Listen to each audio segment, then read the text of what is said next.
Let's take a sneak peek at the Workday mobile app. As a disclaimer, what you see here is representative and may not exactly be what you see at Go Live. Still, we wanted you to have a general idea of what the mobile app looks like. What can you use the mobile app for? We suggest you use it for quick, self-service tasks similar to how we can complete those tasks in a browser. Let me show you the app. We have the search bar, our applications, and a navigation bar at the bottom of our screen with our home button and inbox. For now, let's complete a self-service task by updating an emergency contact for Evan.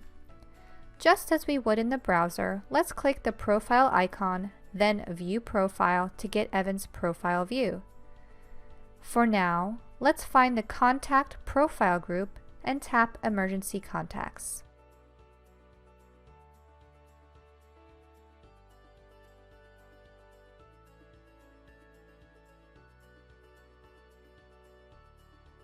Since we're updating an existing contact, we'll tap the contact's name,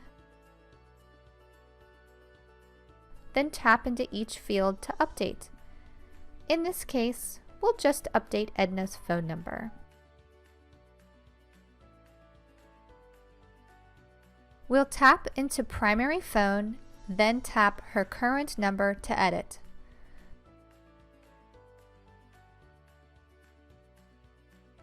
Once the number is correct, we'll tap Done, then Close. Next, we'll tap Submit to complete, and that's it! We've updated the phone information for Evan employee's emergency contact. That's the conclusion of this demonstration. I hope you now have a better understanding of how to use the mobile app to make updates to your worker profile and information.